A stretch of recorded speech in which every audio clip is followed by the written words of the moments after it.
Greetings. We're here to talk about Nitroplus Blasterz Heroines Infinite Duel, which has recently made its way from console to Steam, and let's check out the port. First thing we notice is that the volume, while I have tweaked it for the video, is set to a reasonable volume, and will not blow your ears out like some other games. So that's a huge win right there. None of the menus are mouse driven, which is not unexpected. That's usually quite normal for a fighting game.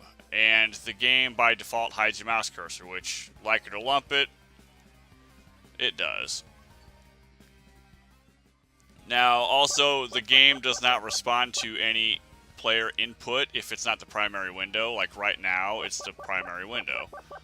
But if I click to this document here and push buttons, I cannot get any response from the game. So, move back, good to go. If we have to plug in a new controller or replace the one we are using, it will not pick it up. You have to restart the game. So keep that in mind if you want to switch from a pad to a stick, or whatever. It supports direct input by default. That's a huge win, and more than I can say for some other more popular games. I'm using a direct input PlayStation 2 pad, and it's hooked up through my trusty USB adapter, and works alright. Yeah, it still has the inverted bumper trigger mayhem input prompt problem, but you can live with it. It's not the biggest problem in the universe. As you can see, it has menu prompts for keyboard and X input controllers. It doesn't have any for direct input, which is kind of sad, but at least it has both. And I'm hearing that it has all the DLC from the console, and that this is version 1.09, which is not even out yet on the arcades. So, that sounds pretty cool. Anyway, let's head on over to trusty old options menu. Alright, so in the options menu we have game options, which you can see we have CPU level, number of rounds, time limit, replay, upload, on or off, which, nothing surprising here. The sound options, like I said, I have tweaked these for the video. We have key configuration for player 1 and player 2 on controller, and for keyboard separately. And while this is nice, you are unable to rebind the directional buttons at all. It's stuck to WASD or whatever it is for the player 2 side. And there are also a couple of other buttons that you cannot bind. You can bind space, however, but for the people who like to run the hitbox type of setup, it doesn't really matter because you can't rebind the directionals. So that's a little bit of a bummer, but it is what it is. System options, the replay theater, the display settings, which, you know, lets you adjust the HUD. That's nothing new. Language, English, Japanese. And the replay theater, well, this is just as disappointing as it was on the console. It only records ranked matches. So if you never play ranked matches like me, you will never have anything to record or upload or whatever unless you're doing it live, which is kind of annoying. Anyway, display options. We actually have quite a few. Not a terrible amount, but more than many of these games that I've seen. We also have windowed and full screen. You can turn on vertical sync if you want. That about does it for here, so let's move on.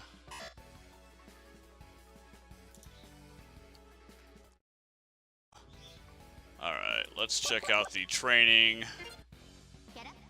And there's something I want to make a note of right here is, say I pick Ein on accident.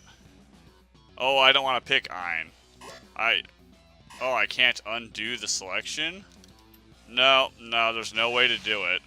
You have to go back to the main menu, and then go back to training and pick whoever you want.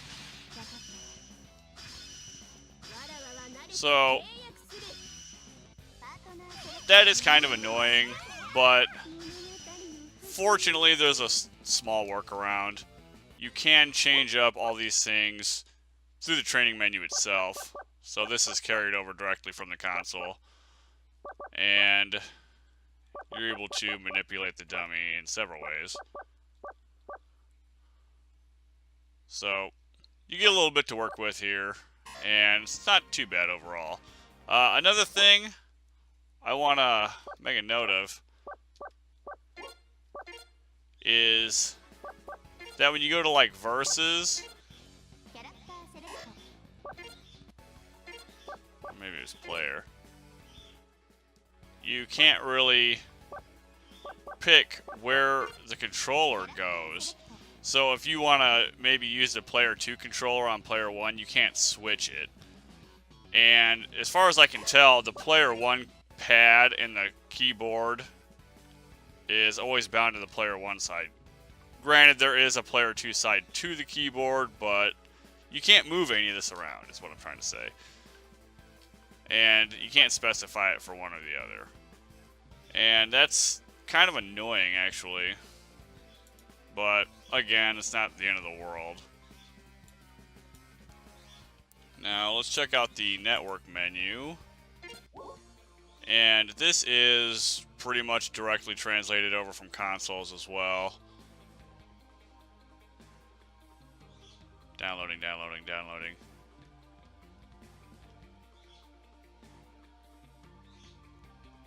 Okay, that takes a little bit. You have ranked match. You know, you can set it up however you want. Player match. Room search. There's only one room open right now. It's not good connection. You can create room, which you can name it whatever you want. Players up to 6. Reserve as many as you want. Number of rounds goes up to 5. And you can filter the connection between anybody, 3 or more, or 4 or more. You can't do 2 or more, unless it's only 1, 2, and 3. I don't know.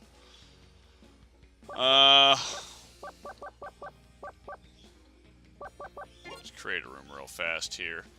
Now, up in the top left corner, you will see we have a toggle for a win limit, and we can set that between 1 and 9. So, that's pretty nice. I don't remember that being in the consoles, but it's here. If it was on the consoles and I missed it, no big deal.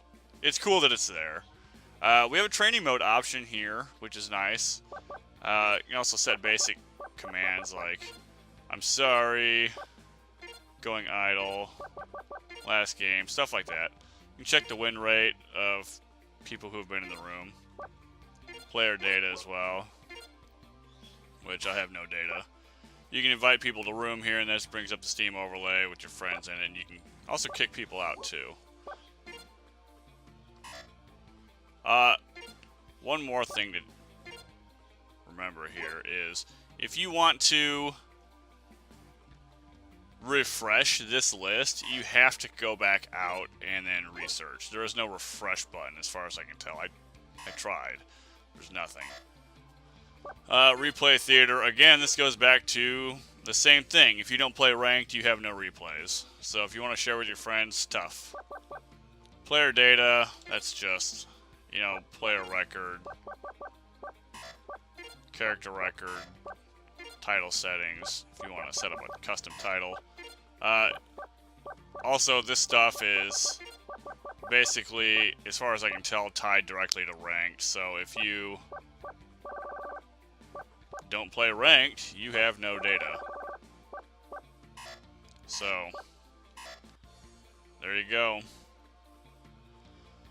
And ranking, you can see who's on top. This was reset just the other day due to, there was a bug and they updated it and patched it, but they had to reset all the rankings. Which is unfortunate for those players, but it is what it is. Now in the main menu, you have story, you have another story, versus score attack, training, network, gallery, and option. Gallery, you just unlock all the stuff. Something that's disappointing is they don't have the opening music video from Super Sonico and her band. It's a bit sad. That was pretty cool.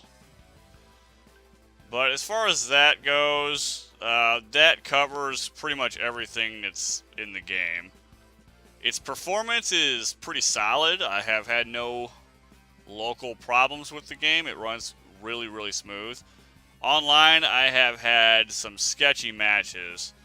Even with people I know have a good quality connection to me, it wasn't great. Honestly, though, I have not had a lot of matches. I've tried, but I've just not been able to catch anybody. So, if you know you have a good connection with somebody, it'll probably be okay. But if you're playing somebody with a red connection or something, just be prepared for some King of Fighters 13 console level shit. Or Aquapaza. Nightmare fuel, man. Other issues I've seen firsthand, in fact, is on the net play, there are situations where there's input delay or just misread inputs.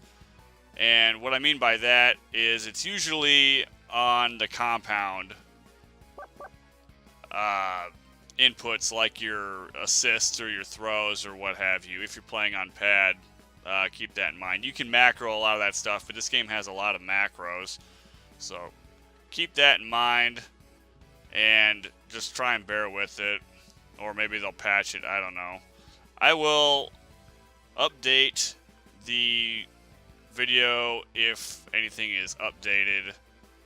I will update the description, rather, with anything that's patched and updated with the game. And try and keep this as up to date as possible. But thanks for watching, and I hope this was somewhat informative. Catch you next time.